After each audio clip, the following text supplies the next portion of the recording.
Well, I know exactly when I last met the person I'm about to talk to.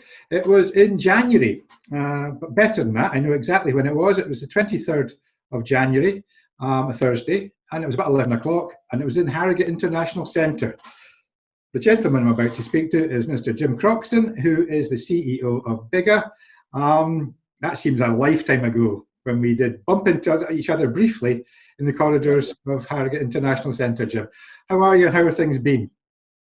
Well, I'm fine, thanks, Scott. Good to see you. And yeah, that does seem a lifetime ago. I mean, it seems, well, I saw quite a lot of jokes recently about now we're into July and we're into the second half of the year. I think the nicest one I saw was the idea that they hope it's like Tiger's first round of the Masters when he was 4 over on the front nine and 6 under on the back nine, because the first half of this year has been shocking, and yet it all seemed so good back there in January. We had, I think, one of our best BTMEs ever. So much of it was positive. The industry was positive. Then it didn't stop raining for 2 or 3 months. It had been raining for a while anyway, and then this dreaded virus has come in and hit us and thrown everything into turmoil. And it's been I've said this a number of times, but I would say March and April, probably the 2 most intense months of my working life, which for an old man like me is quite a big statement. I know you're not that old, you're a good bit younger than me, but yeah, it's from an association perspective, it must be the biggest challenge the association's had to deal with in its, 1987, I think it was founded since then. So it's been tricky because while the greenkeepers are their usual resilient selves, they've been maintaining the golf courses, now they're bringing them out of hibernation. Life hasn't been and will continue not to be that easy for them, I wouldn't have thought, in the next few months going forward. Yeah, it's interesting. It's kind of gone in phases. And that first few weeks of the crisis, it was an absolute privilege to be in an association that had a role to play. In fact, for a while, we were about the only association with a role to play, because the only thing going on in golf clubs and across the turf industry was the actual maintenance of the turf. And all of a sudden, the world's eyes, or the golf world's eyes, turned to greenkeeping. In fact, our media side, we were suddenly getting asked for quotes and interviews from Golf Monthly and all this sort of stuff. And normally they're far more concerned with how far Rory's hitting it or how big Bryson DeChambeau is. So it was a fantastic opportunity for us to support our members, and I'm really proud of what BIGGA did in those first few weeks and months. Obviously, we had to make our own changes. We had to close our office. We all work from home. We're still doing so. We furloughed some staff because some of our activities simply stopped, especially with so many members going on furlough. But it was, I think for a lot of our members, there was a lot of fear in the early days. No one knew quite what this was. I mean, and I was terrified, I still am, that we would be spending too much time talking about obituaries and people we've lost. And touch wood, so far, one of our elderly retired members died with COVID, but he was poorly already. And so far, I'm pleased to say we haven't had anything that's really touched the association. We've had some near misses, and we've had some people that were very, very poorly. But actually, greenkeeping, I think, was a great opportunity for a lot of our members. It's outdoors. Quickly, greenkeepers put in protocols that meant that the work was as safe as could be. And I think they were grateful not to be cooped up in their houses, as most of us were for all those months. And we tried our very best, and I think we succeeded, to try and provide, all the usual level of support. We've obviously had to provide employment support and advice, HR support and advice, health and safety advice, but we've kept our magazine going. I think we're about the only magazine in the sort of the association world, and we're still producing a print copy. And I think we've produced some of our best work. It's been outstanding, and I'm really proud of our team. But as you rightly say, we're coming out of hibernation. We're coming into the real world. Golf courses are very busy currently. They're not necessarily taking fortunes though, albeit things like membership numbers being up is a real positive.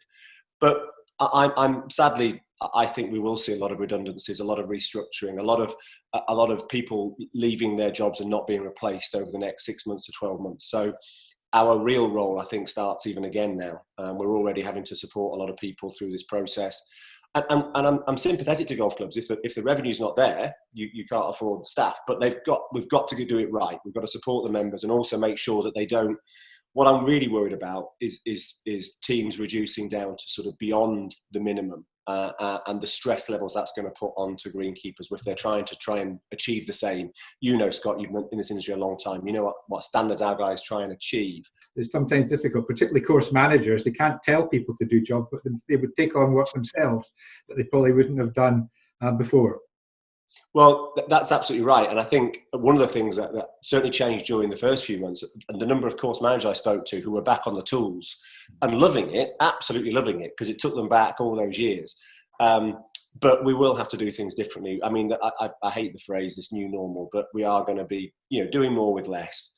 And the challenge is how we, and this I think goes across all of your breadth of industry across the whole turf world. How do we, with fewer staff and fewer resources, still provide acceptable surfaces, but also manage expectations of the users? In this case, golfers.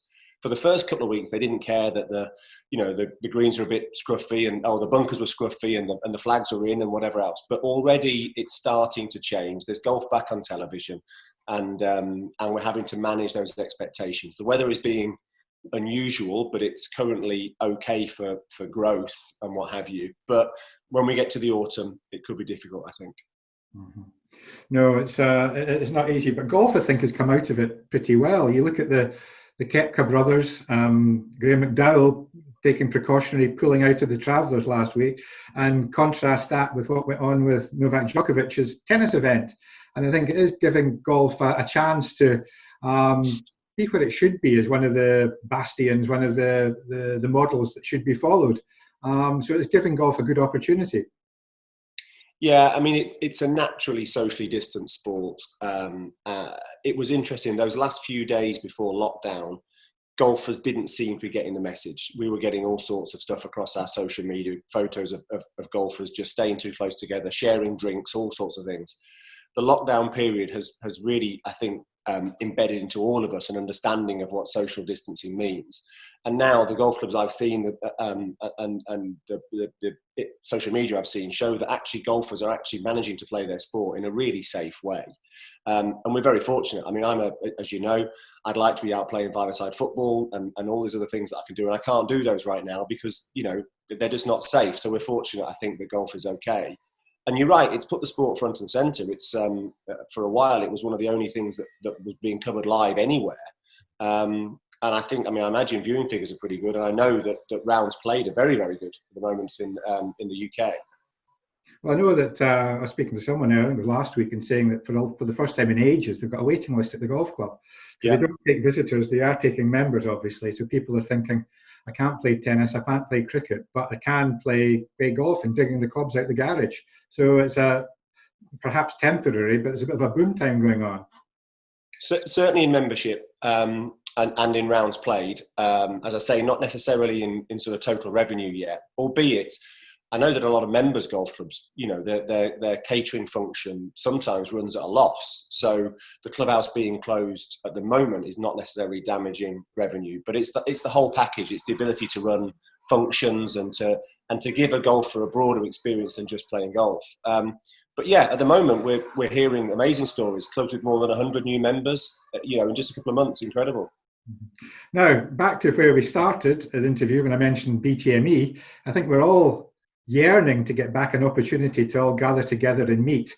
The Soltec show has been moved later in the next year. What's the position with it? Must be tricky. Well, there's two things. I suppose we are beginning to come out of lockdown, so that must be a positive for you.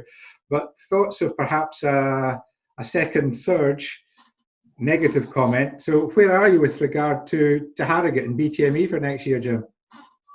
Well, I think the simple answer is we don't know, and that isn't very satisfactory because people want to know. We have got nearly 7 months until the event, and almost anything could happen. Look at what's happened in the last 7 months. So we don't know where we'll be, but what we do know is that we need to make a decision with at least 4 months' notice, probably 5 months' notice. To enable us to put on a proper show and do all the work behind the scenes, but also to enable the exhibitors and the visitors to plan accordingly. As things stand, the Harrogate Convention Centre is currently in Nightingale Hospital. We don't know how long that will stay for, and at the moment, neither do they. But we're hoping to hear reasonably soon what the NHS's long-term plan is. So that's one factor. My view is if the Convention Centre is still in Nightingale Hospital in January, then we wouldn't be having a show with 1,000 people attend anyway. But there seems to be a view coming from the sort of government advice we're taking that 2021, you know, they want as much of life to go on as normal as possible. Our challenge is working out whether we can deliver the totality of BTME in a world where there are still issues with social distancing. You know, because you've been to 20 plus BTMEs. It is an exhibition, it's a conference, it's a social gathering, it's a award ceremony, it's a lot of networking. It's also a lot of people catching up with their friends.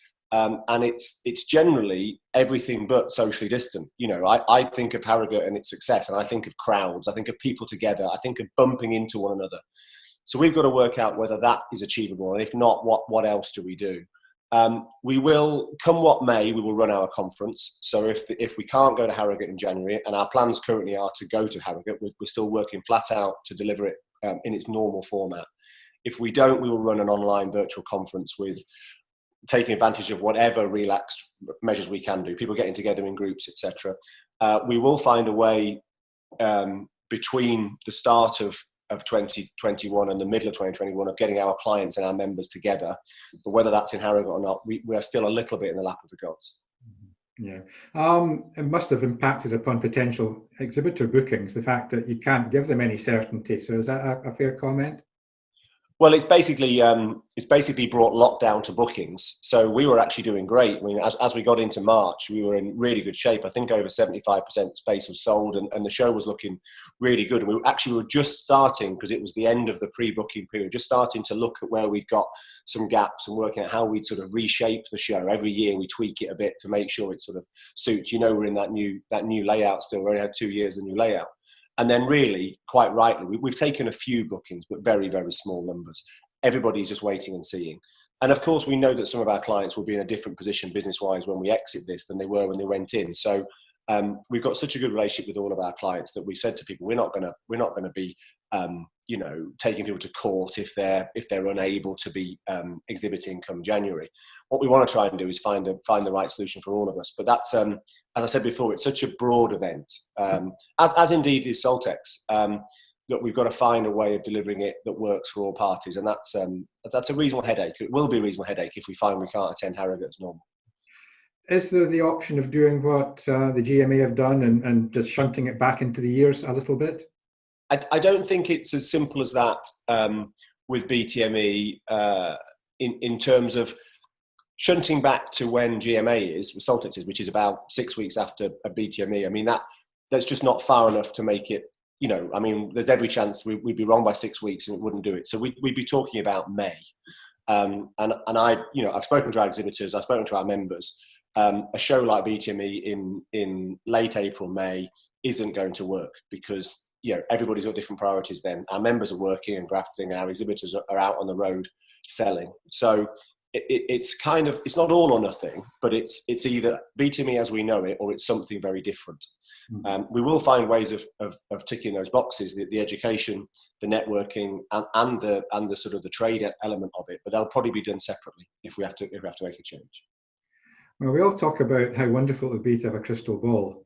I'm not sure having a crystal ball in these circumstances would have done us any favours. It probably scared the living daylights out of us. So looking forward, I mean, what can you do looking forward? Is it a case of being more reactive to things or proactive? What is your modus operandi at the moment? Interesting. We made a decision as a business on around June the 1st that we were going to stop being reactive, and reactive was right. For March, April, May, we had no choice but to be reactive because everything was changing. But we've gone into sort of proactive mode. So what the team are doing now is trying to find things that we know we can achieve. So we're completely pivoting how we're going to deliver all of our education for the second half of 2020. We're going virtual, so the delivery will be virtual, but we can flex that such that if we get to November, for example, when our autumn conferences normally take place and people can gather in decent numbers, then we'll allow them to do so, but we'll beam virtual content in as well as content live. So we'll kind of hybridize, modern phrase, what we're doing to go along, but we're very much focusing on let's do things we know we can achieve and plan those, and then adapt rather than this kind of whole sort of wait and see approach. And the same is true of BTME. We're still planning the conference structure because whether it's on physically or on virtually, we'll still run it. we're still staying in touch with our clients and saying we will either provide you a physical opportunity or we'll provide something else. And we're even looking now at ways and means to do things like getting golf days together without actually physically getting together. Let's try and do the things that we do as an industry, and then adapt to the conditions at the time. But let's make commitments to what we can do rather than this whole kind of the wait and see period kind of is over. We've got to get on.